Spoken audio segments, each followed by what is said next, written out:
train is traveling horizontally in a straight line. A book Sir, is your on the screen is table of the not train. shared. अच्छा जी, screen share ही नहीं है इतनी देर से। चलो share कर लेते हैं। चलें जी, फिर से एक दफा करते हैं जी। A train is travelling horizontally on a straight line, जैसे ट्रेन ट्रेवल करती होती है। A book is on the table, table पे एक बुक पड़ी है। Diagram shows all the forces acting on the book. How is the train moving? अब आपने बताना है ट्रेन किधर मूव कर रही है। ऑप्शंस देखिएगा जरा। क्या एक्सेलरेट कर रही है ट्रेन? यहाँ भी एक्सेलरेशन की बात हो रही है। सिर्फ फर्क क्या है? डायरेक्शन का। और दूसरी तरफ यूनिफॉर्म स्पीड का है, इसका मतलब एक्सेलरेशन जीरो है। इसका मतलब एक्सेलरेशन पहली ऑप्शन के अंदर, ए के अंदर expression is not equal to zero, B के अंदर expression is not equal to zero, लेकिन सी के अंदर भी जीरो है और डी के अंदर भी। अब मेरा आपसे सवाल है, एक्सेलरेशन ऊपर किसकी जिक्र हो रही है, किस और क्वांटिटी का इधर जिक्र हो रहा है? सरी, क्वांटिटी कौन सी जिक्र हो रही है? और Um, क्वांटिटी का नाम बताना प्लीज। direction, नहीं नहीं, आई एम सॉरी, आप फिजिकल force. क्वांटिटी का नाम बताना, जैसे स्पीड होती जी, फोर्स किसका जिक्र हो रहा है? और अब एक्सेलरेशन और फोर्स के रिलेशनशिप पे चलते हैं। एक्सेलरेशन जब जीरो होता है तो फोर्स, नेट फोर्स क्या होती है तब? जीरो। और एक्सेलरेशन अगर जीरो ना हो तो नेट फोर्स भी जीरो। इसका मतलब है हमें सिंपली सिर्फ ये चेक करना है, एफ नेट जीरो है या एफ नेट जीरो नहीं है। कोई कंफ्यूजन? एफ नेट जीरो है या एफ नेट जीरो? जनाब, क्या ये साइज ऊपर वाली फोर्स का और नीचे वाली फोर्स का सेम है कि नहीं? चेक करें। यहां से स्टार्ट होती है बेटे दोनों। क्या ऊपर वाली फोर्स का और नीचे वाली का फोर्स का साइज सेम है अपेरेंटली कि नहीं है? नहीं है। यस और नो? चलें, इसका मतलब है एफ नेट इधर तो जीरो नहीं है। राइट और लेफ्ट देख लेते हैं। क्या राइट और लेफ्ट में एफ नेट कैंसिल आउट हो रही है कि नहीं हो रही? हो रही है कि नहीं हो रही? मैं रेड Yes. स्पॉट मिटा देता हूं, आप देख लें। एक ऊपर और नीचे वाली फोर्स है हमारे पास, जो मे भी एक दूसरे को कैंसिल आउट कर रही हो, लेकिन आप लोग कह रहे हैं सर देख के लग नहीं रहा कि कैंसिल आउट कर रही हैं। ठीक है, आप लोग कह Yeah, रहे हैं sir. देख के लग नहीं रहा कि कैंसिल आउट। तो अगर ये कैंसिल आउट नहीं कर रही तो बुक को या ऊपर या नीचे को मूव करना ही पड़ेगा। जिधर को फोर्स ज्यादा उधर को book move. Are we clear so far? तो बुक ऊपर और नीचे को तो मूव नहीं कर रही, ये उन्होंने क्वेश्चन में बता दिया है। इसका मतलब है हमें लग रहा है कि ऊपर नीचे वाली फोर्स इक्वल नहीं है, असल में वो दोनों इक्वल हैं। यहाँ तो कोई प्रॉब्लम? फर्ज कर लिया एक मिनट के लिए कि इक्वल नहीं है, तो कम से कम ये तो पता लग गया ना F net equal to zero नहीं है। हालांकि मैं कह रहा हूँ कि वो इक्वल, क्योंकि उसने कहा है it is resting on the surface.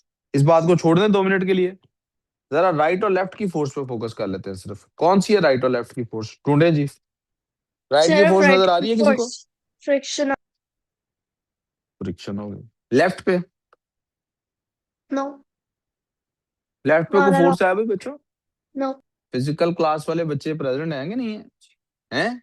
तो मुंह से कुछ फुटे। लेफ्ट पे को फोर्स है, तो ये इसको को कैंसल आउट कर रहा है। तो F net equal to zero है कि नहीं है? नहीं है ना जीरो के इक्वल, तो एक्सलेशन भी जीरो के इक्वल। तो फिर इसका मतलब है जहां जहां एक्सलेशन इक्वल टू जीरो लिखा हुआ है वो तो ऑप्शन हमारी ठीक नहीं हो सकती। किसी को कंफ्यूजन? एफ नेट जीरो होता तो एक्सलेशन क्या होता? जीरो। एफ नेट जीरो नहीं है तो एक्सलेशन भी जीरो। अब इन दोनों ऑप्शन में फर्क क्या है? किधर को मूव कर रही है, to the left of the diagram या to the right of the diagram? Force की जिधर डायरेक्शन होगी एक्सलेशन भी बी आंसर आ गया। समझ आया जी कैसे होना सॉल्व? किस किस का But गलत है sir, वैसे? it's frictional force. हम्म, तो Frictional frictional force, force, sir. हाँ जी, तो उसी तरफ होगी ना बेटे फ्रिक्शनल फोर्स जिस तरफ को ट्रेन जा रही है। बुक तो नहीं मूव No, कर रही ना, बुक तो रेस्ट कर रही। frictional force is the result of driving force. That is simply a रट्टाफिकेशन, दैट इज अ रट्टा that can be applied on tyre वाली वो ट्रेन का सड़क के साथ क्या असर हिसाब किताब है। अभी ये सरफेस के ऊपर बुक पड़ी हुई है, ये सरफेस है, ये सरफेस इधर को मूव कर रहा होगा तभी तो इस बुक को इस तरफ को फ्रिक्शन फील होगी पुत्र। ये कैसे हो सकता है कि सरफेस इधर को मूव कर रहा हो, बुक ऊपर पड़ी हुई है, उसको फ्रिक्शन इस तरफ को फील हो रही हो? Are you understanding that? Yes. आपके जो जेहन में वो एक बात बैठी हुई है ना, विच इज बेसिकली अ रटा, कि फ्रिक्शन ऑपोजिट डायरेक्शन में होती है ड्राइविंग के। Don't use that, use the actual concept. ठीक है? सरफेस की वो जो रफनेस होती है ना, रफनेस, वो डिटरमिन करती है फ्रिक्शन की। आपको याद होगा शायद, नोट्स में मैंने एक बात बताई थी, मैं आपको रिमाइंड इसलिए करा रहा हूँ कि आज आपने उसको रिवाइज करना है बैठ के आफ्टर क्लास। जब मैंने कहा था ये टायर होता है जब, और इसके ऊपर गाड़ी होती है, तो अगर ड्राइविंग फोर्स की बात हो रही हो और फ्रिक्शन की बात हो रही हो गाड़ी के साथ, तो फ्रिक्शन की डायरेक्शन हम इधर को लेते हैं और ड्राइविंग की इधर को लेते हैं। लेकिन जब टायर की बात हो रही होती है तो ड्राइविंग इधर को ले लेते हैं और फ्रिक्शन इधर को ले लेते हैं। वो आपने वो वाला पार्ट सारा रिवाइज करना है। That will help you understand इसको फर्दर। ऑलराइट? Okay. मेरा गुड। अब वो कहता है जी डायग्राम है जी, शोज फोर बीम्स, चार बीम्स हैं, हर किसी के ऊपर नेग्लिजिबल, हर किसी का अपना वेट नेग्लिजिबल है। कहाँ थे बेटे आप? चाय पी रहे थे? कौन कौन? अच्छा, तो कहाँ है अभी हमदान? कब आएगा? सर कैसे हैं आप सर? ठीक है सर। सर चाय क्लास में नहीं पीने देता होता? मैं पूछ रहा हूँ, वैसे मैं नहीं पीने देता। ऐसे तो यार, जब हम छोटे होते थे यार, आप माइंड तो नहीं करेंगे यार? करेंगे शायद। जब हम छोटे होते थे, थोड़े से खराब होते थे, तो यूनिवर्सिटी में हम लोग ऐसे करते होते थे, चाय पीने के बहाने किसी क्लास फेलो को लिया और कैंटीन में जाके बैठ गए। थोड़ा बता रहा हूँ, ज्यादा समझ ले। ठीक है? पढ़ाई पे ध्यान दो यार, ये को बहाना है, चाय मैं क्लास में अलाउ नहीं करता पीना। करता हूँ यार, क्लास में बैठ के पियो, आई नो ठंड। ठीक है? चला नहीं आपका ये भाई? चली नहीं है? The diagrams show four beams each of negligible weight and, कहाँ पे ध्यान दो अब? ये टेस्ट है आपका कि नहीं आपके पास? तो पकड़ भाई, ये दो इनको भी, ओरिजिनल का दे दो, एक को इसका दे दो, बुला कर ये लो। बेटे यहाँ उठ के दफा हो जो बाहर, वापस यहाँ पढ़ लो अब। ये पकड़ाओ इसको test. The diagram shows four beam. Diagrams show four beams, each of negligible weight and freely pivoted. Which beam is not in equilibrium? कौन सा equilibrium में नहीं है? सिंपली क्या चाहिए? पिवट दोनों की चाहिए, वो चाहिए, दोनों साइड्स के मोमेंट्स चाहिए। इसका क्या मर रहा है? 3 2 आर 6। इसका क्या मर रहा है? 6। इसका क्या मर रहा है? 6 2 आर 12। इसका क्या मर रहा है? 6 2 आर 12। इसका क्या मर रहा है? 3 1 आर 3। इसका क्या मर रहा है? 3 2 आर 6। इसका क्या मर रहा है? 4 2 आर 8। और इसका क्या मर रहा है? 4 1 जार 4 और 2 2 जार 4, ये भी 8। पूछा क्या था उसने? कौन सा नहीं इक्विलिब्रियम में? कौन सा नहीं है जी इक्विलिब्रियम में? हेलो जी, किसी को ना पता लगाओ कौन सा मैंने गलत निकाला है। आपके पास टेस्ट नहीं है? क्यों नहीं है? Sir, I chose the एक शेयर same कर लो amount ना for another reason. किसी और को, किसी और के साथ। मरियम आप इसके साथ शेयर कर लो। 2 मिनट में ना लो तो बैठ जाओ मरियम के साथ। आपने क्या रीजन की वजह से चूज किया ये बेटे? बोलो बोलो, इरा, बोलो जल्दी से। I chose this exact one for another reason. मैं पूछ रहा हूँ बेटे, व्हाट रीजन? I बाद ये प्रोजेक्टर I ठीक just करना है had यार। to look at it, and since it was different distances, I That's a chose it. very, that's a bad reason because it will not get you correct answer every time. This was just a fluke. यार इसको लाओ जुलाओ थोड़ा, इसके रंग ठीक करो। Question No, number the 3। forces are same and the distance are different. That's पुत्र वो ये मैंने कहा ना, वो डायग्राम्स पे इस तरह नहीं ना चलते होते, डिस्टेंसेस के हिसाब से ऐसे नहीं करते होते, जैसे कैलकुलेट कर लेना आपने बस उसको। ये ठीक हो गया? okay. ठीक हो गया बस, ठीक, छोड़ दो बाकी, छोड़ दो, बाद में सेट कर लेंगे, ठीक है। Question number 3। Object of math, जी उमर साहब पता लगा आपको? Did you understand this? No, you will never understand this, and you will never get better in your results. उसने नहीं पेपर देना, उसने पेपर देना, बता। आज की टैटर में उसको को बंद कर अपनी टैटर। काम पे ध्यान दो। You see, madam, it is difficult to keep myself in Dr. Banner position. एक लम्हे के लिए बनूंगा, आप देखिएगा इनकी सांस सूखती फिर, यू नो दैट राइट। आ इधर को भी बारिश हो सकती है ना। अच्छा अब 2 मिनट यार, अब वो, लेट मी काम माई सेल्फ डाउन अगेन। इधर बेटे, पुत्र इधर, नहीं दिल कर रहा, उठो बाहर चले जाओ, नहीं पूछना मेरे से पूछना। I am the only guy that you need to know, ठीक है। I am very touchy Only about this. guy वो पुराने need. पुराने जमाने में क्या होता था, I am very possessive, I am very possessive about my relationships.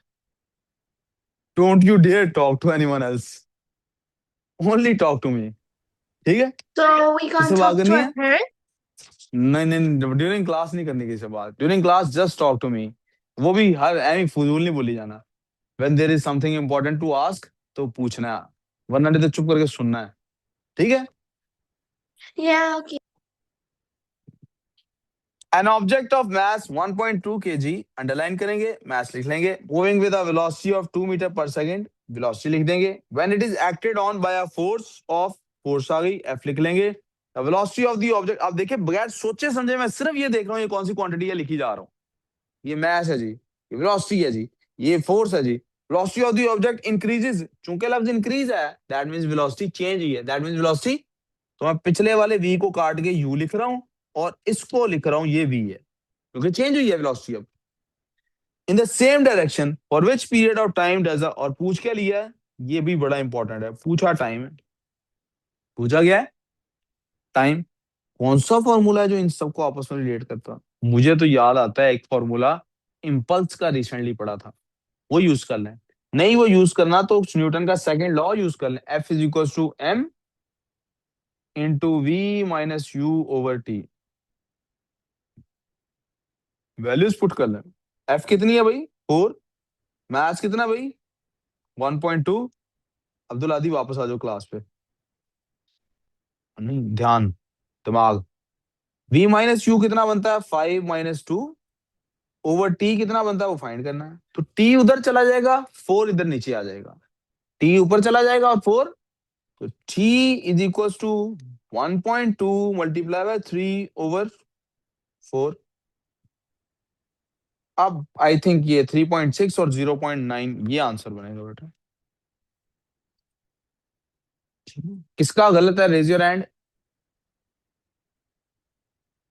क्या गलती थी आप लोगों की, फॉर्मूला कैसे बनना था। मैंने इसीलिए, आपने, आप जरा आप सब देखिएगा, आप में से जिस जिससे फॉर्मूला नहीं बन रहा ना उसने ये काम नहीं किया होगा जो मैंने किया है। कौन सा, अंडरलाइन करके क्वांटिटी का ऊपर नाम लिखना, आपने लिखे थे फिर भी नहीं फॉर्मूला बना, बहुत नालायक हो फिर। जब ऐसा हो, नहीं नहीं सीरियस बात, आप सीरियसली देखें, एक बच्ची कह रही है सर मैंने जैसे आपने एनोटेट किया था ऐसे एनोटेट भी किया फिर भी मुझसे फॉर्मूला नहीं बना। अब देख यार, सारा दिन मैंने बर्दाश्त किया, जरूर तूने मेरे सिस्टम कराना, तुझे क्या तकलीफ है यार। तू आया 2-3 दिन लेट है पहले, आज तू क्लास में भी लेट था, फिर तू 3 दफा आज ऐसा कर चुका है कि क्लास के दौरान बाहर किसी किसी बीमारी की वजह से बाहर था। तीसरी दफा था ये पुत्र, ये पहली दफा नहीं था। पहले को पानी का बहाना था, फिर वॉशरूम का बहाना था, फिर अब चाय के लिए था। फिर वो तुझ तो किधर है दिमाग, मुझे जानते नहीं हो, भूल गए हो 2 दिन गाँव क्या गए तो भूल गए Sir, हैं। हाँ, 1 मिनट बेटे सुन sir. लो मेरी बात। एक बच्ची कह रही है, 1 मिनट सुन लो मेरी बात, एक बच्ची कह रही है कि मैंने सर आपकी तरह एनोटेट भी कर लिया, वैल्यूज भी पुट कर ली, लेकिन सर नहीं बनी बात, फॉर्मूला नहीं मुझे समझ आया, अब क्या करूं। अब इसका जवाब दे रहा हूं कि अगर फॉर्मूला फिर भी ना पता लग रहा हो क्या है तो फिर कैसे सोचना है। फिर आपने देखना है, मैंने कहा अभी आपको ये T is equal to question mark डाला था आपने, ये फिर आपके लिए क्लू होगा। आपको पता है कि फाइंड अल्टीमेटली मैंने क्या करना है, टाइम। अब आपने ये सोचना शुरू कर देना है रिवर्स में कि टाइम फाइंड करने के लिए टाइम किस किस फॉर्मूले में मुझे टाइम का पता है कि टाइम होता है। आपको एक्सप्रेशन के फॉर्मूले में पता है ना टाइम होता है, एक्सप्रेशन के फॉर्मूले में टाइम होता है कि नहीं। मेरे जहन में सबसे पहले टाइम की वैल्यू या एक्सप्रेशन के फॉर्मूले से आती है या स्पीड के फॉर्मूले से आती है। एक्सप्रेशन के लिए क्या चाहिए, change in velocity over time. तो इसका मतलब है अगर मेरे पास एक्सप्रेशन हो मैं टाइम फाइंड कर सकता हूँ कि नहीं। अब एक्सप्रेशन कहां से आ सकता है, एक्सप्रेशन किस किस फॉर्मूले में था, एक्सप्रेशन यहाँ इस फॉर्मूले में था जिसका भी जिक्र किया, v minus U over T, या एक्सप्रेशन था f is equal to M A के अंदर, f और m है मेरे पास है, एक्सप्रेशन फाइंड हो गया कि नहीं। आपको मेरे पता पाथवे समझ आया कैसे है? रिवर्स की तरफ चलें। टॉप टू डाउन मॉडल होता है, क्या होता है? Down to up model. Up to down model के साथ क्या होता है? एक होता है डाउन टू अप। रिवर्स आप चलना शुरू कर देता है, और मेरा ख्याल है उससे आप आसानी से इस तक पहुंच ही जाते हैं, वन वे और दी अदर। क्वेश्चन अब आप बोले, ऑनलाइन में से कौन बोल रहा था? Sir, couldn't we just did m delta v equals to ft? जी एक ही बात है, ऐसे भी तो ये सेम ही चीज है, टी तो लिखे, it's one and the same things. Oh, okay. इरा कह रही है आप ये भी यूज कर सकते थे सर, एफ टी। सुन लें, F T is equal to M delta V use कर सकते थे आप, एक ही बात है। टी उधर से देखे ना, एफ टी मैंने भी पहले यही लफ्ज इम्पल्स का ही बोला था, if you guys can M delta V. तो इसमें और उसमें फर्क क्या है? F is equal to M delta V over T. ठीक है, yes. Yes. Question number 4, which row about the change of energy in the energy store must be correct? Change भी हुई है एनर्जी स्टोर में। Water pumped up to a high altitude dam, पानी ऊपर गया है। जब पानी ऊपर जाता है तो पानी के अंदर कौन सी एनर्जी आ जाती है? ये बात तो ठीक है, GPE. ये बात तो ठीक होगी। अगली बात देखते हैं, चेंज ऑफ क्या जीपी में क्या फर्क आता है? इंक्रीज होती है, यस इंक्रीज होती है। तो ए ऑप्शन तो मुझे लग रहा है कि ठीक है, लेकिन एहतियातन जरा बी सी डी पढ़ लेते हैं। Water pumped up to high altitude, क्या काइनेटिक एनर्जी उसकी उसके अंदर चेंज आता है? यस चेंज आता है, ये बात ठीक है। लेकिन क्या वो डिक्रीज होती है? उत्तर क्यों नहीं डिक्रीज होती? होती तो है। जैसे जैसे ऊपर की तरफ पानी जाता है तो उसकी काइनेटिक एनर्जी कम नहीं होती? ऊपर जब भी कोई बॉडी जा रही है तो उसकी स्पीड में कमी आ रही होती है कि नहीं आ रही होती है? आती है ना। Water pumped up to a high altitude dam, water pumped up to a high altitude dam, ये दोनों बातें तो ठीक है। सवाल क्या, which row about the change of energy in the energy store must be correct? क्या gravitational potential energy of water बढ़ती है? यस। क्या काइनेटिक एनर्जी ऑफ वाटर में चेंज आता है? यस। क्या काइनेटिक एनर्जी डिक्रीज होती है? यस डिक्रीज होती है। See, air passes through wind turbine, जी जब एयर पास करती है। Gravitational potential energy of air, क्या जीपी एयर की चेंज होती है? नहीं, उसका कोई हाइट में चेंज नहीं आया, तो ये बात तो गलत हो गई। इसलिए सी ऑप्शन तो फॉर श्योर गलत हो गई। D option, air passes through wind turbine, kinetic energy of air, क्या एयर की काइनेटिक एनर्जी में कोई फर्क आता है जब वो उसमें से पास करी? बेटा अगर उसके मैस में चेंज नहीं आया, अगर उसकी स्पीड में चेंज नहीं आया, तो कैसे उसकी काइनेटिक एनर्जी में चेंज आ सकता है? काइनेटिक एनर्जी में भी कोई चेंज, यहाँ तक को प्रॉब्लम किसी।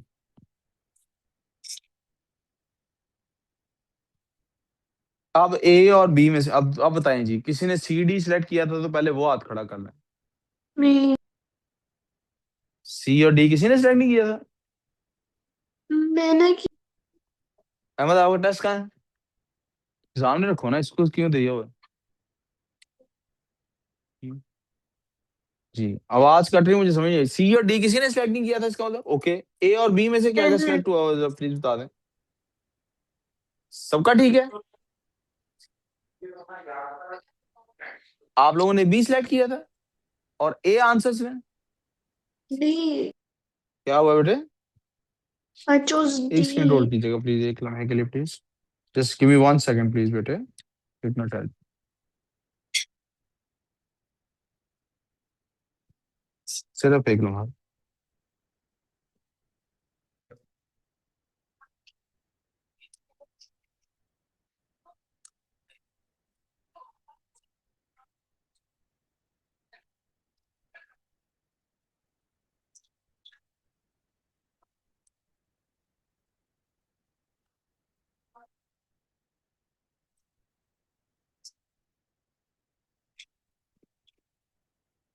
अस्सलाम वालेकुम सलमान भाई, सॉरी मैं लेट रिप्लाई कर रहा हूँ।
फिर हेलो, आवाज आ रही बेटे आपको?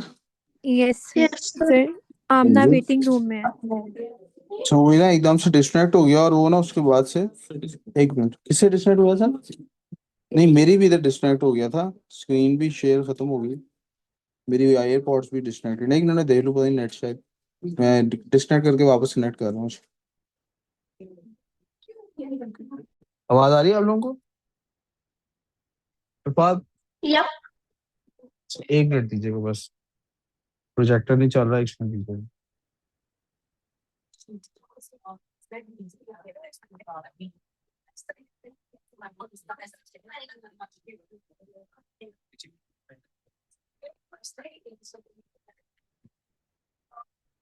ये ले जाओ, इधर दो दो ग्लास पड़े हुए हैं।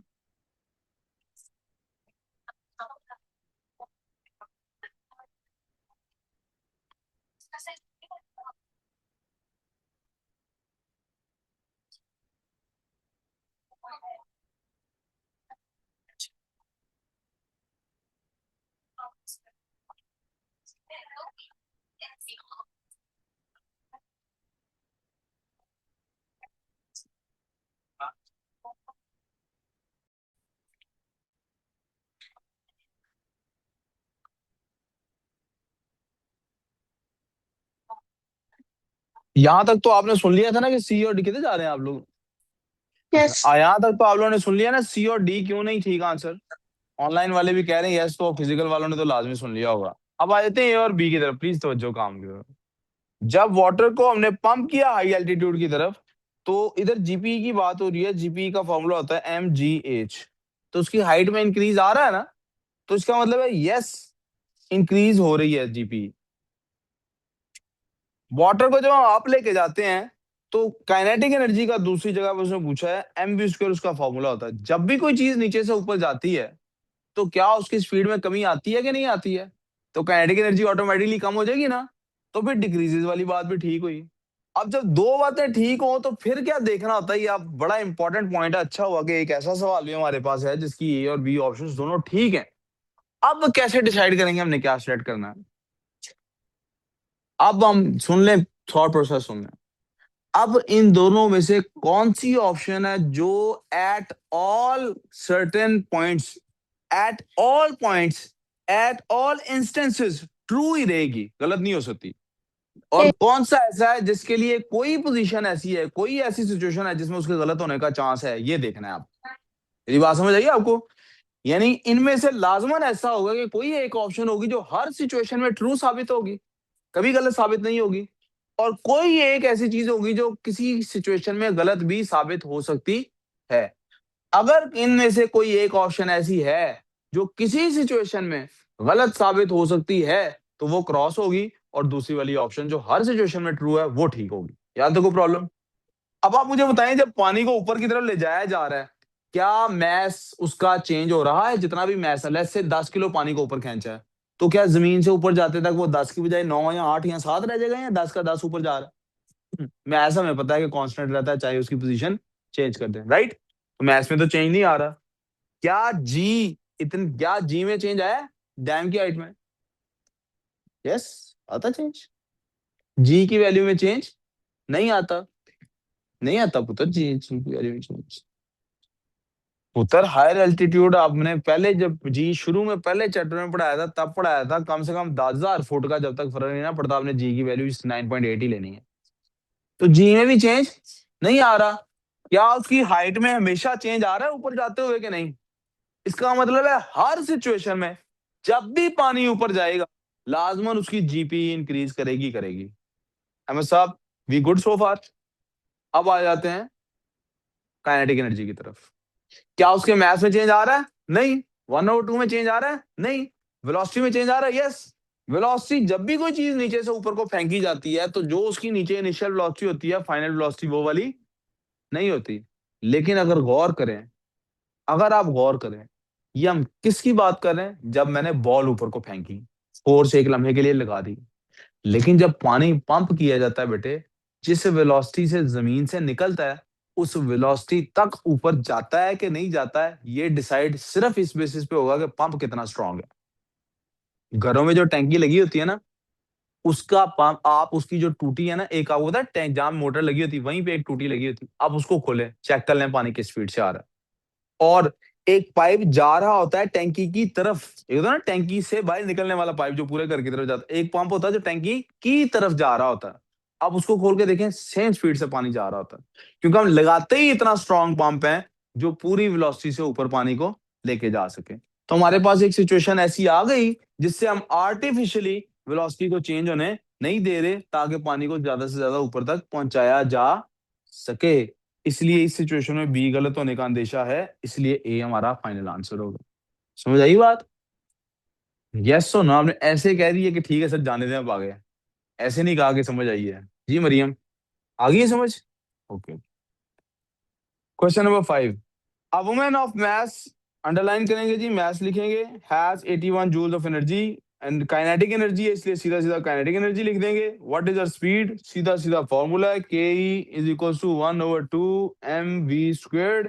काइनेटिक एनर्जी गिवन है हमें 50 is equal to, maths given है 50 सर वी स्क्वेयर। जी बेटे काइनेटिक एनर्जी 81 है। 81 है, आई एम सो सॉरी, मैंने देखा नहीं, मुझे हालांकि रीम कह भी रही थी 81 है। सर आपने ओहो मैथ्स ओहो, 81 जी जी जी जी जी, सॉरी सॉरी सॉरी सॉरी, ये 81 है, मुझे रीम कह भी रही थी 81 है, लेकिन मैं सुन नहीं रहा था। यही है ना? हम्म। तो 2 उधर 25 बन जाएगा बेटे, 2 उधर जाके मल्टीप्लाई हो जाएगा, ऐसे कर लें, वन वे और दी अदर कैलकुलेटर पे सॉल्व कर लें, दिस विल बिकम 162, यानी 2 उधर जाके मल्टीप्लाई हो गया over 50 equals to V square. आप दोनों साइड्स का स्क्वायर रूट ले लें, क्या आंसर आता है बेटे? क्या आंसर सी आता है? 1.8 मीटर पर सेकंड आंसर आ गया। कोई problem? Question number 6, child runs up a set of stairs, आवाज बंद। A child runs up set of stairs 4 times, 4 दफा सीढ़ियां लेके गया है, टाइम टेकन रिकॉर्ड कर लिए, कौन से टाइम में उसने सबसे ज्यादा पावर यूज की है? कैसे पता लगा 10 सेकंड्स? शाबाश, पावर क्या होती है? एनर्जी ओवर या वर्क डन ओवर टाइम। तो टाइम ज्यादा होगा तो पावर कम होगी, टाइम कम होगा तो पावर ज्यादा होगी। थ्योरी वाला क्वेश्चन आ गया जी। Car has a mass of m, car of mass m is traveling along a straight horizontal road at a constant speed v, constant speed पे वो मूव कर रही है, मैस उसका आपके सामने है, time t equal to, time t equal to 0 पे क्या हुआ है जनाब? The driver of the car sees an obstruction on the road ahead and applies brakes, car रुकती, does not begin to decelerate, car रुकना शुरू नहीं हुई। Explain what is meant by deceleration. बेटा कार रुकना क्यों नहीं शुरू हुई ब्रेक अप्लाई करने पे? नहीं, कार रुकना क्यों नहीं शुरू हुई बेटा? कोई गैस कर सकता है? क्योंकि रेजिस्टिव फोर्सेस जीरो नहीं हुई। नहीं, रेजिस्टिव फोर्सेस तो जीरो नहीं हुई। कार, अच्छा चलें, उसने रुकना शुरू नहीं, उसने कहा कार डिसेलरेट, स्पीड ही कम होना नहीं शुरू हुई, इसका क्या जवाब है? मैं 1 मिनट के लिए रुक जाता हूँ, आप लोग अपनी थॉट्स को वापस गैदर कर लें, थोड़े से आप लोग स्ट्रैंडेड नजर आ रहे हैं। because at time 0 nothing's happened. नहीं नहीं, don't try to jump at the conclusion, please 1 minute अपनी थॉट्स गैदर कर लें, मेरा सवाल गौर से सुन लें। मैंने जो पेपर में सवाल पूछा है वो नहीं पूछा, उसने कहा है कि ड्राइवर ने एक ब्रेक दबाई है, और कब दबाई है? जब दबाई है वहां से स्टॉप वॉच हमने ऑन कर ली है, यानी टी इक्वल टू 0 पे वहां से स्टॉप वॉच स्टार्ट की है। जब उसने जब उसने ब्रेक दबाई है, फौरन गाड़ी की स्पीड कम होना शुरू नहीं हुई, क्यों? फ्रिक्शन स्टार्ट नहीं हुआ, क्यों नहीं स्टार्ट हुआ? You're jumping onto conclusion just to get to the correct answer. Your wish is to be correct, your wish is not to learn something new. Please think about it. नहीं नहीं, पहले think करो ना पुत्र, answer तो कोई कमाल नहीं होता आंसर दे देना। थिंक अबाउट इट, यस, यही दर्द आपके दिमाग पे पहुंचनी थी। थिंक अबाउट इट, उसने ब्रेक दबाई है तो क्यों गाड़ी की स्पीड कम होना शुरू नहीं हुई?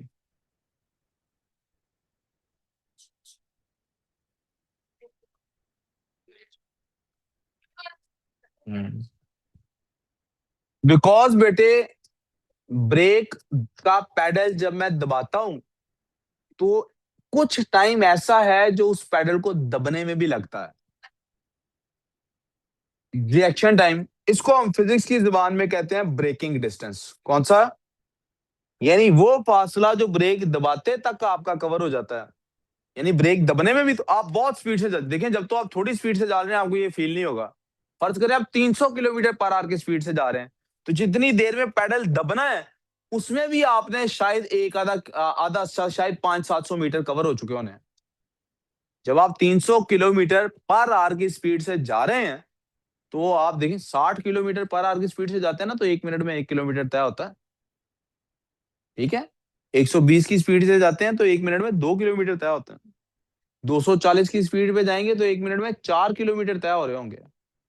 और जब आप जा रहे होंगे 300 की स्पीड पे तो 1 मिनट में 5 किलोमीटर तय हो रहे होंगे। दैट्स ऑलमोस्ट 10 सेकंड में 1 किलोमीटर तय हो रहा है। तो ब्रेक दबाने में अगर 2 सेकंड भी, अगर आपके ब्रेक दबाने में दो, आपका जो रिएक्शन टाइम ब्रेक के पैडल से लेके एक थिंकिंग टाइम है, मैं थिंकिंग टाइम की बात नहीं कर रहा, पैडल दबने का जो टाइम है 1 सेकंड भी अगर लगा है तो आपने 100 मीटर कम से कम कवर कर लिया उसके अंदर। 100 मीटर्स कवर हो गए हैं उसके अंदर। That's a huge distance. बंदा 100 मीटर में 3 बंदे नीचे आ जाते हैं। इसलिए फिजिक्स में उसको भी इंपॉर्टेंट डिस्टेंस समझा जाता है। पहले उसके ऊपर बहुत सारे सवाल आया करते थे, अब सवाल नहीं आते, लेकिन कॉन्सेप्ट आपको पता होना चाहिए, इसलिए मैंने जिक्र कर दिया है। एक होता है ब्रेकिंग डिस्टेंस, ये कौन सा डिस्टेंस है? जो ब्रेक दबाने में कवर हो जाता है। और फिर एक होता है स्टॉपिंग डिस्टेंस, वो जो गाड़ी के रुकने में लग जाता है। तो ये जो at time t is equal to 0 उसने डिसेलरेट करना शुरू नहीं किया, उसकी वजह क्या है? ब्रेक का पैडल अभी दबा ही नहीं, फ्रिक्शन अभी शुरू हुई नहीं। फ्रिक्शन क्यों नहीं शुरू हुई? क्योंकि ब्रेक का पैडल दब रहा है अभी। What is meant by deceleration? Deceleration का क्या मतलब है? It is the rate of decrease in velocity.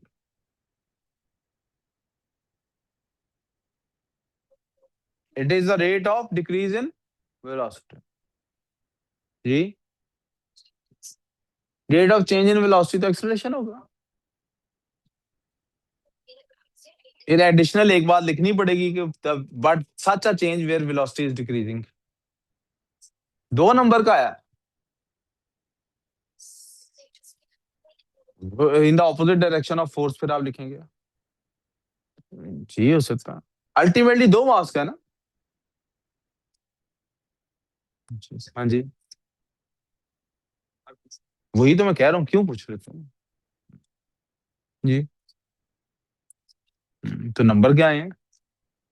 Sir, you always said गलत चेकिंग that हुई है, अभी ठीक देख लेते हैं कितने an देखते हैं वो। कितने acceleration नंबर is का टेस्ट है? always an increase. 1 मिनट दे रहा। और इंशाल्लाह 25 में 24 हो जाने हैं ना, 20 हो जाने हैं। अच्छा, अच्छा, क्या मार्किंग को काउंटिंग गलत हुई है? हाँ अभी देख लेते हैं, अभी चलते हैं आगे।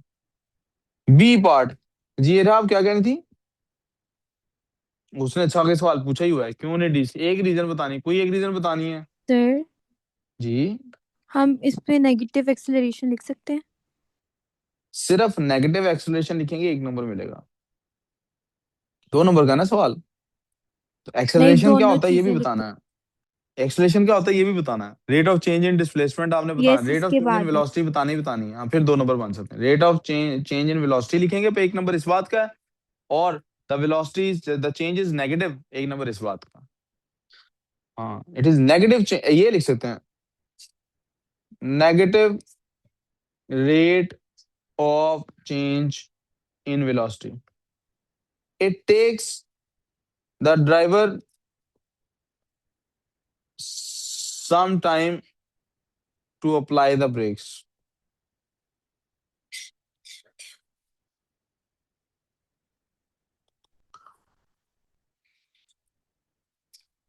The distance time graph दिया हुआ है जी, t is equal to 0 से state the property of the distance time graph that corresponds to speed। क्या कौन सी प्रॉपर्टी होती है ग्राफ की जी जो स्पीड को मेजर करती है? सुभान अल्लाह, सुभान अल्लाह, सुभान अल्लाह, सुभान अल्लाह। क्रॉस करें, गलत नहीं, क्रॉस गलत है। पुत्र सीखने में इंटरेस्टेड होना चाहिए ना। ग्राफ की कौन सी प्रॉपर्टी होती है डिस्टेंस टाइम ग्राफ की जो आपको बताती है वेलोसिटी के बारे में? That is gradient. Speed time graph की कौन सी प्रॉपर्टी होती है जो एक्सेलरेशन के बारे में बताती है? That is gradient. तीसरी क्वांटिटी को हमेशा कौन सी चीज है जो डिस्क्राइब I- करती है? That is gradient. क्या होता है वो? I said the Gradient. line. जी बेटे, नो गलत, मैंने बेटे आंसर जो बता दिया यही सिर्फ एक ग्रेडियंट ही वो वर्ड है, सिर्फ ग्रेडियंट इसका आंसर है। Anything else that you have written is entirely wrong. यार पुत्र You said देखना that तेरे, the gradient मैं was मेरी like हद हो जाती है बर्दाश्त की, नहीं कोई बकवास करनी बीच में, कोई काम नहीं आपस में करना। फिर क्या करूं अब? कितनी दफा ये बात रिपीट करनी है? 10 दफा हो गई। कोई बात बीच में होती है ना आपकी आपस में, क्यों होती है? ऐसे नहीं पढ़ाई हो सकती, सिफर है ऐसे, आप कर लो जो मर्जी, कोई नहीं और काम करना। मेरा कोई काम चल रहा है साथ, मुझे कोई और काम नहीं है इस टाइम पे। आपके पीछे बच्चे नहीं रोते, मेरे पीछे रोते हैं। मुझे नहीं समझ आती कोई और काम करना है, 50 और काम है, छोड़े हुए हैं ना। क्यों? पागल हूं? आप क्यों नहीं पागल? फिर आपके नंबरों का मसला है, इज्जत राज नहीं है। बहुत ज्यादा मुसीबत आई, उठो दफा हो बाहर कर लो बात जो सी करनी है। उठो जाओ, मरो मोबाइल, जो सी बात करनी कर लो पहले। घर ना करो तुम लोग, पैकेज कराओ, एक दूसरे से वीडियो कॉलों में बातें किया करो। घर वालों को बताओ ये मेरी नई सहेली है, इसको मैंने ये पेपर नहीं देने, ये मैंने बयाना है इसको साथ।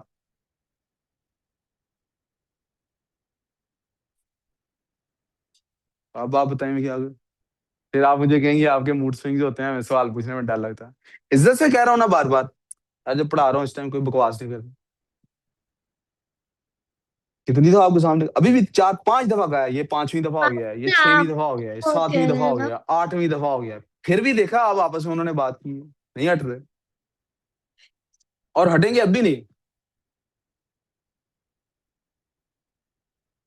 Using figure 1.1 determine the initial speed of the car. Figure को डिटरमिन करना, आपने इनिशियल स्पीड निकालनी कार की। फिगर को यूज करना है ना, किसको यूज करना है? याद है ना, मैंने आपको ग्रेडियंट बनाना कल सिखाया था। और इसमें तो उसकी भी जरूरत ही नहीं ग्रेडियंट बनाने की, इसमें तो ग्रेडियंट बनाने की भी जरूरत क्यों नहीं, जरूरत पता है? क्योंकि पहला कुछ हिस्सा उसकी लाइन ऑलरेडी स्ट्रेट है, पहला कुछ हिस्सा उसकी लाइन ऑलरेडी, ये देखें, मैं इसी में से कोई 2 पॉइंट ले लेता हूं उसका ग्रेडियंट निकालने के लिए। कोई 2 पॉइंट, पहला कुछ हिस्सा ऑलरेडी है ही स्ट्रेट, स्ट्रेट लाइन पे ग्रेडियंट लेने की जरूरत, ग्रेडियंट लेते ही कर्व से है, यहां से आगे कर्व शुरू हुई है ना, तो इनिशियल स्पीड तो यही हुई। तो इसके कोई 2 पॉइंट्स ले लें, मैं ये दरमियान वाला पॉइंट ले लेता हूं, पता है क्यों? क्योंकि यहाँ पे 0.5 आ जाएगी वैल्यू, और एक दूसरा पॉइंट ये वाला, यानी एक पॉइंट मैंने ले लिया ये वाला, दूसरा पॉइंट ले लिया ये वाला, ये लें देख लें, ठीक है? कोई भी आप 2 पॉइंट्स ले सकते हैं। इससे भी बेहतर पॉइंट लेना है, चलें जी इससे बेहतर पॉइंट ले लेते हैं। एक 0 ले लें पॉइंट, दूसरा पॉइंट ये वाला ले लें। ये पॉइंट कौन सा होगा? 0.8, इसको छोड़ें। ये पॉइंट इस तरफ कौन सा होगा? ये 10 बन रहा है अगर, तो ये 18 होगा यकीनन। काउंट करके देख लें, 12, 14, 16, 18, 2 पॉइंट्स ले लिए मैंने। y2 minus y1 over x2 minus x1 लिख लें, या delta d over delta t लिख लें, जो मर्जी लिख लें। डिस्टेंस में कितना चेंज आया भाई? 18 माइनस 0, 18 का चेंज आया। दूसरा पॉइंट ही 0 लिया हुआ है, 0 लिखने की। और टाइम में कितना चेंज आया भाई? 0.8 माइनस 0, तो 0.8 आया जनाब। 0.8 आया हुआ है, अगर 8 ही बनता है ना, 1 2 3 4 5 6 7 8, डिवाइड कर लें जी कैलकुलेटर पे 18 ओवर 0.8, देखें उसकी इनिशियल स्पीड क्या थी। यहां लिखना है लेकिन इसको, एक नंबर इस बात का 22.5. 22.5 मीटर पर second LOG. when the car is decelerating, जब गाड़ी को क्या हो रहा है? डिसेलरेट कर रही है, देयर इज यानी स्पीड कम हो रही है, there is constant resistive force on the acceleration due to brakes. Constant resistive force है, यानी acceleration भी constant होगा. The deceleration of the car is greater than f over m and is not constant. Deceleration यानी उसका speed का जो कम होना है वो f over m की रेशो से ज्यादा है और कांस्टेंट नहीं है. और कांस्टेंट क्यों ऐसा है? Deceleration of the car is greater than F over M. ऐसा क्यों है? हालांकि न्यूटन का लॉ क्या था? F over M is equal to A. Newton का लॉ क्या था? F over M is equal to. तो जो डीसेल, अब देखो डिसेलरेशन इससे ज्यादा तो नहीं होना चाहिए ना, डिसेलरेशन को कम होना चाहिए ना इससे. ऐसा क्यों हो रहा है कि डिसेलरेशन इससे ज्यादा है? अब याद करें एक्सेलरेशन क्या होता है? Positive change. एक्सेलरेशन क्या होता है? स्पीड का बढ़ना. डिसेलरेशन क्या होता है? नेगेटिव चेंज, यानी स्पीड का कम होना. यानी वो असल में पता क्या कह रहा है? कह रहा है मैंने 0 से 100 पे स्पीड ले जाने में जितना टाइम लगता है ना मुझे एक्सेलरेट करने में, उससे ज्यादा टाइम लगना, उतना ही टाइम लगना चाहिए 100 से वापस 0 पे आने पे भी. लेकिन ब्रेक मारता हूं तो 100 से 0 उससे जल्दी आ जाती है. Let's take an example. एक गाड़ी है, उसको 0 से जब 100 किलोमीटर पर आवर पे हम लेके जाते हैं तो वो 10 सेकंड्स में चली जाती है. अब बताओ 100 से वापस 0 में आने में कितना टाइम लगना चाहिए? मैथ तो नहीं चेंज हुआ उसका, उसके इंजन की फोर्स तो नहीं चेंज हुई ना, जो उसकी एबिलिटी थी वही है. तो वापस कितना टाइम लगना चाहिए 100 से 0 आने में?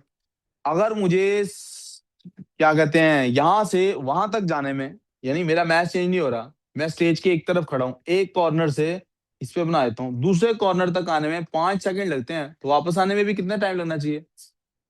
लेकिन वो कहता है हो क्या रहा है, इंट्यूशन ये कहती है, दिमाग ये कहता है कि 0 to 100 10 सेकंड में गया है, तो 100 to 0 भी क्या होना चाहिए? नेगेटिव एक्सेलरेशन भी उतना ही होना चाहिए, 10 सेकंड ही लगने चाहिए. लेकिन होता नहीं ऐसे, जल्दी रुक जाती है गाड़ी, कम टाइम में रुक जाती है. क्यों? वजह वो तो स्पीड का डिक्रीज होना इसका जवाब नहीं हो सकता. दैट इज जस्ट के नेगेटिव एक्सेलरेशन. यही तो वो कह रहा है, नेगेटिव एक्सेलरेशन ज्यादा क्यों है? Friction. जब स्पीड कम होनी होती है. इसको मैं इस तरह से आपके सामने एग्जांपलीफाई करता हूं. मैंने जमीन से, ग्राउंड फ्लोर से, सड़क से सीढ़ियां चढ़ के आना है सेकंड फ्लोर पे. सीढ़ियां चढ़ के आता हूं सेकंड फ्लोर पे तो मुझे लगते हैं 5 सेकंड. क्या उतरते वक्त मैंने उतना ही फासला कवर करना है कि नहीं? यस और नो? जब सीढ़ियां चढ़ के सेकंड फ्लोर पे आया हूं, 5 सेकंड लगे हैं, वापसी में उतना ही फासला कवर करना है कि नहीं? कितना टाइम लगना चाहिए? 5 सेकंड. लेकिन आपको पता है ना उतरते सर एक्स्ट्रा फोर्सेस होती हैं. आपको पता लगा एक्स्ट्रा फोर्सेस कोई होती हैं. वो कौन सी फोर्सेस? नीचे जाते हुए कम टाइम पता है क्यों लगता है? ऊपर Because आते it's हुए working. मैं इसी को एक्सप्लेन करता हूँ. Let me explain. ऊपर आते हुए I am working against gravity. ऊपर आते हुए क्या हो रहा है? मैं ग्रेविटी के अगेंस्ट वर्क. नीचे जाते हुए मैं ही अपने जोर लगा के नीचे जा रहा हूं. लेकिन आप देखें अब ग्रेविटी और मैं एक ही तरफ को हैं या मुख्तलिफ डायरेक्शंस में? अब ग्रेविटी और मैं एक दूसरे की हेल्प कर रहे हैं कि पहले हेल्प कर रहे थे? पहले हम एक दूसरे के अगेंस्ट चल रहे थे. मैं ऊपर को जा रहा था, ग्रेविटी नीचे को खींच रही थी. अब ग्रेविटी भी नीचे को खींच रही है, मैं भी नीचे को जा रहा हूं, दोनों एक दूसरे की हेल्प कर रहे हैं. जब सारे मिलके काम करते हैं काम जल्दी हो जाता है. यहां तक समझ आ गई? जब ड्राइविंग फोर्स थी, एक्सेलरेट करना था, तो गाड़ी फ्रिक्शन के अगेंस्ट काम कर रही थी. गाड़ी किसके अगेंस्ट काम कर रही थी? फ्रिक्शन जाती थी इधर को, ड्राइव होती थी इधर को. लेकिन जब आपने ब्रेक मारी तो जिधर को फ्रिक्शन है, आप फ्रिक्शन की हेल्प कर रहे हैं या आप फ्रिक्शन के अगेंस्ट काम कर रहे हैं? फ्रिक्शन ऑलरेडी गाड़ी को रोक रही थी इस तरफ को, आपने एक एक्स्ट्रा बंदा उसको भेज दिया उसकी हेल्प करने के लिए, एला तू भी रोक. वो टायर जमीन पे सरफेस से रोक रही थी, ये अंदर टायर के अंदर जो डिस्क लगी हुई है उसको पकड़ के रोक रही है. आपने उसकी हेल्प कर दी ना. That is why. तो वो जो उसने बच्ची ने बोला कि sir extra force is working, तो हम कहेंगे it is due to friction force. एक तो गाड़ी की, सोचें अगर अब इसकी आप जरा गौर से समझिएगा. सोचें अगर गाड़ी ऐसे ट्रैक पे चल रही होती जिस ट्रैक पे फ्रिक्शन नहीं होती, जिस ट्रैक पे फ्रिक्शन, गाड़ी सिर्फ इंजन की फोर्स से चल रही होती है और उसको फ्रिक्शन को ओवरकम नहीं करना पड़ता, तो जब ब्रेक लगाते तो गाड़ी को रोकने की सिर्फ और सिर्फ क्या वजह है कि घूमने वाले टायर को कोई रोक रहा है, सरफेस के बीच में फ्रिक्शन।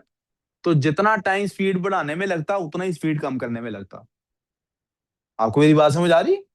यानी इसकी एग्जांपल ये है कि मैं वो हाथ में पकड़ा हवा में, समझे मेरे पास बिल्कुल हवा में मुअल्लक कोई लट्टू है, बे ब्लेड है जो हवा में घूमता है, तो उसकी स्पीड बढ़ाने में जितना मुझे टाइम लगेगा उसको कम करने में भी उतना ही टाइम लगेगा। इसकी एग्जांपल आप देख सकते हैं अपने घर की वॉशिंग मशीन में। वो एक स्पीड पकड़ती है ना, घूमना शुरू करती है जब, तो जितना टाइम उसको वो स्पीड रीच करने में लगता है, वापस रुकने में भी ऑलमोस्ट उतना ही टाइम उसको लग जाता है। समझ रहे हैं आप मेरी बात? अब आप क्या करें, उसकी स्पीड उसको ऑन करें और उसकी स्पीड बढ़ाएं खाली की, लेकिन उसके अंदर कपड़े ना डालें। पहले खाली को घुमा के और ऑफ करके देख लें। कोई भी इस तरह की मशीन जो घूमती है, ग्राइंडर आपका होगा, पहले उसको आप खाली को चलाएं और नोट करें कि जीरो से जो भी उसकी मैक्सिमम स्पीड है वहां तक पहुंचने में उसको 1 सेकंड लगा है, 2 लगे हैं, 3 लगे हैं, कितना टाइम लगा है। फिर उसको ऑफ करें, उसको वापस रुकने में भी, जीरो पे आने में भी उतना ही टाइम लगेगा।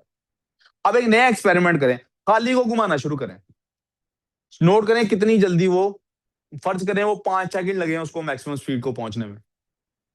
जब वो मैक्सिमम स्पीड पे पहुंच गई है, चलती मशीन में कपड़े डाल दें, अब ऑफ करें। पहले 5 सेकंड लगे थे मैक्सिमम स्पीड पे पहुंचने में और 5 ही लगेंगे रुकने में। अब चलती मशीन में आपने कपड़े डाल दिए, एक्स्ट्रा लोड आ गया, अब बंद करें, 2 सेकंड के अंदर अंदर रुक जाएगी, क्योंकि एक एडिशनल फोर्स, एडिशनल बोझ आ गया उसके ऊपर, उसको रोकने के लिए। ये था ये क्वेश्चन का सारा मकसद। समझ आ गई बात? Are we clear on this? Yes और नो? बस ये वाला पेज खत्म कर लेते हैं, मुझे लग रहा है थक गए आप। बस ये पेज खत्म कर लूं, फिर थोड़ी सी ब्रेक देके केमिस्ट्री करते हैं, ठीक है? The deceleration is not constant. Deceleration बेटे कांस्टेंट क्यों नहीं है? Because F net is not constant. F net is not, as F net is decreasing, F net decrease कर रही है ना, तो Deceleration increases when F naught decreases. F net बेटे नहीं डिक्रीज कर रही होती है तो डिसेलरेशन भी डिक्रीज कर रहा होता है। एक्सलेरेशन हो या डिसेलरेशन हो, वो भी डिग्री एफ नेट के साथ उसका डायरेक्ट ताल्लुक है। एफ नेट बढ़ेगी, एक्सलेरेशन हो या डिसेलरेशन हो बढ़ेगा, कम होगी कम होगा, जीरो होगी जीरो होगा। भाई साहब ये आ गए जी 2 बच्चे, दोनों का आपके बैलेंस है। उसने कहा बैलेंस है, तो इसका मतलब है जो लेफ्ट साइड का टॉर्क है वही राइट साइड का। लेफ्ट साइड का कैसे नहीं, टॉर्क से मुराद मोमेंट है। टॉर्क से मुराद क्या है? अब ये मोमेंट लफ्ज की वजह से ना कुछ बच्चे कंफ्यूज हुए थे। मैंने एक पेपर देखा, उसमें बच्चा मोमेंटम कैलकुलेट कर रहा था। क्या कर रहा था बेटा? मोमेंट होता है, मोमेंट ऑफ फोर्स होता है, उसका रोटेशनल इफेक्ट घुमाता है। मोमेंटम कोई और चीज है, वो तो अमाउंट ऑफ मोशन है। इतना नहीं पता लगा आपको अगर, तो मैं बहुत निकम्मा टीचर हूँ फिर, इसका मतलब है। या आप पता नहीं सोए होते हैं जब मैं पढ़ा रहा होता हूँ। चले पहली बात ही मान लेता हूँ, मैं ही निकम्मा हूँ, आप तो बहुत एक्टिव अच्छे बच्चे हैं। बहरहाल 450 मल्टीप्लाई बाय 1.60 मीटर्स न्यूटन में था, तो मोमेंट ऑफ फोर्स कितना बनता है हमारे पास? 720 newton meters. Right hand side पे भी बिल्कुल इतना ही बनता है, 0.80 meter multiply by 900 newton. Not, क्योंकि उसने कहा है ना बैलेंस्ड है, तो ये भी 720 न्यूटन मीटर्स बनता है। फिर वो कहता है चाइल्ड बी जो है वो थोड़ा सा और परे चला गया। कितना परे चला गया ये बता दिया उसने। कहता है इससे रोटेट करेगी क्लॉकवाइज। क्यों? बिकॉज, बिल्कुल बच्चा हिला था, लेकिन एडिशनल बात करें, because clockwise moment has increased.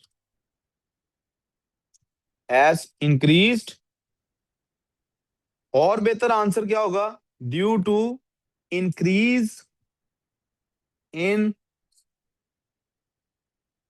Clockwise distance. नहीं लिखना बेटे, लफ्ज क्या लिखना है? मोमेंट आर्म लेंथ, ये लिखना है, ठीक है बेटे? चाइल्ड पुट्स, और जो लेफ्ट वाला है उसने एक बैग रख लिया अब अपने पास, और वो कहता है चाइल्ड ए जो है उसने एक बैकपैक रख लिया है और दोबारा बैलेंस होगी 300। पहले सिर्फ ये हुआ कि ये इधर मूव किया था, ये इधर को डाउनवर्ड होने लगी। इसने बस्ता पहन लिया, ये और पीछे तो जा नहीं सकता, इसने वजन बढ़ा लिया, बैलेंस होगी दोबारा। ये कैसे हुआ? तो मुझे देखना पहले कि फर्क कितना आया है। वो जो चाइल्ड है वो जब थोड़ा सा आगे चला गया था, वो जो चाइल्ड जो इस तरफ मूव कर गया उसका मोमेंट चेंज हुआ कि नहीं चेंज हुआ? कितना हो गया उसका? ये बॉय बी जो है एफ उसकी चेंज हुई है? नो, एफ अभी भी उसका 900 न्यूटन ही है। मोमेंट लेंथ उसकी चेंज हो गई है मोमेंट आर्म की? यस, पहले 0.8 थी, अब 0.8 में ऐड कर लेंगे 0.5, आंसर आएगा 1.3 मीटर्स। जी बताएं जी, ये जो क्लॉकवाइज मोमेंट है मेरे पास ये कितना बनता है? 1170 बनता है कि नहीं? Mm-hmm. 65 कहां से आ गया? 1170 ही बनता है ना जी। इसका मतलब है अगर ये क्लॉकवाइज है तो एंटी क्लॉकवाइज भी इतना ही होगा ना। ए वाले बच्चे का भी कितना बनना चाहिए? 1170। बैलेंस हो चुके हैं। 1170 कैसे बनेगा? उसका डिस्टेंस तो चेंज नहीं हुआ, डिस्टेंस अभी भी उसका 1.60 मीटर है उसका, लेकिन वेट चेंज हो गया उसका वेट। अब उसका वेट कैसे निकालूं? दोनों साइड को 1.60 से मल्टी डिवाइड कर देता हूँ। करें जी डिवाइड, क्या निकलता है वेट उसका? 1170 को 1.60 पे डिवाइड करें हैं, 731.5 न्यूटन 731.15. जिसका वेट आ गया।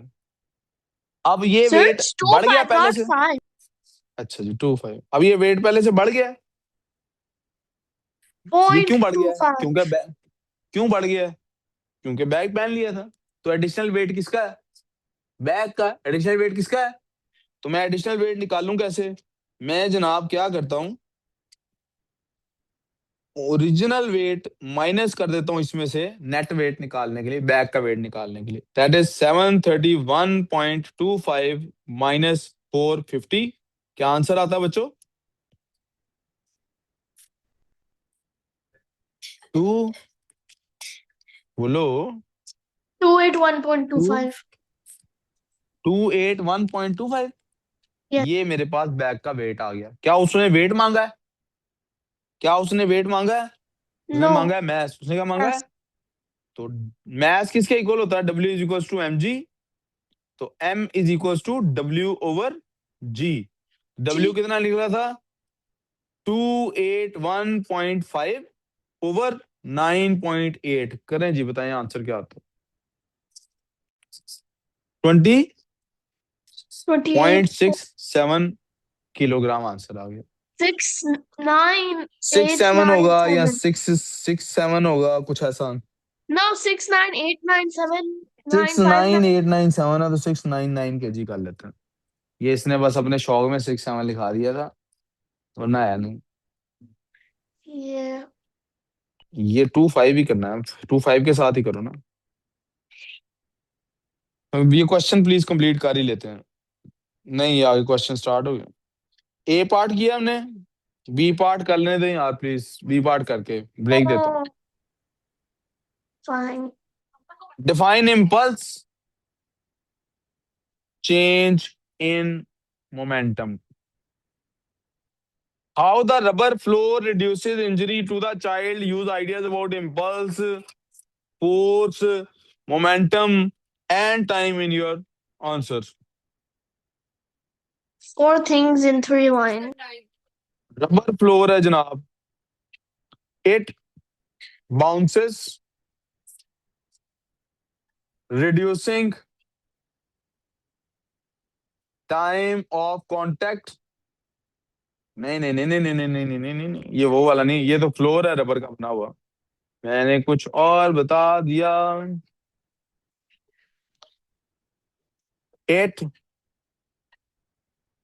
absorbs, एनर्जी का जिक्र करना था, नहीं करना तो ये भी नहीं कर सकते, एनर्जी एब्जॉर्ब हुई है।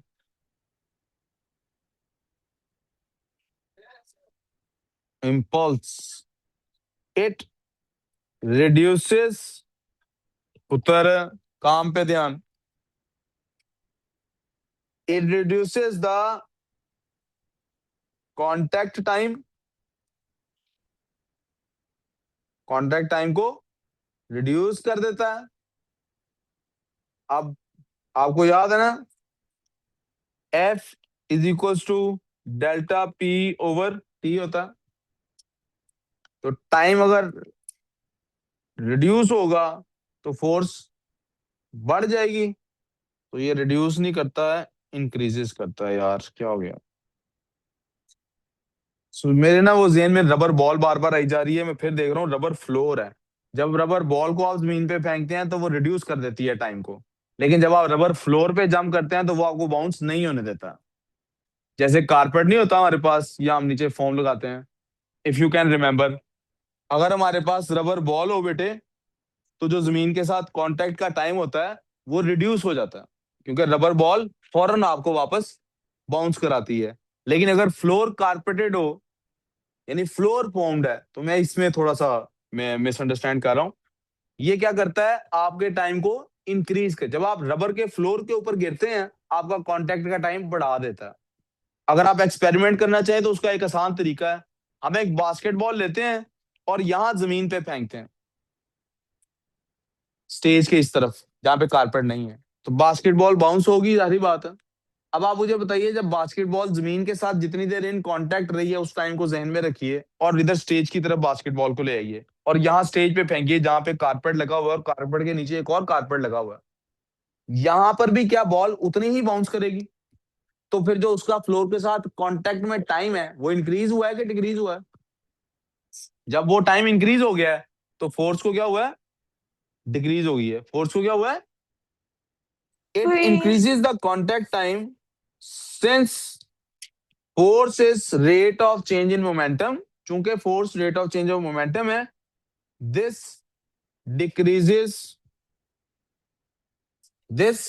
डिक्रीजेस द फोर्स और इम्पल्स मिनिमाइजिंग इम्पैक्ट।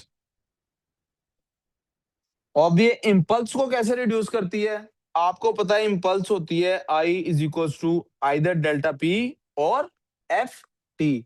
जब टी की वैल्यू कम होगी तो इनका जो प्रोडक्ट है उसकी वैल्यू भी क्या हो जाएगी? तो आप या तो ये वाला फॉर्मूला यूज करेंगे, impulse is equal to F T, और इम्पल्स की टर्म्स में आंसर देंगे, या फिर आप momentum rate of change of momentum वाला जो सा मैंने यूज किया वो यूज करेंगे और इस तरह से आंसर देंगे। मैं यहाँ पे इसको रोक देता हूँ, हम 5 मिनट की ब्रेक कर लेते हैं, उसके बाद थोड़ी सी केमिस्ट्री डिस्कस करेंगे। जी जी, आप गर्ल्स कह रही थी ब्रेक करनी है, आप कर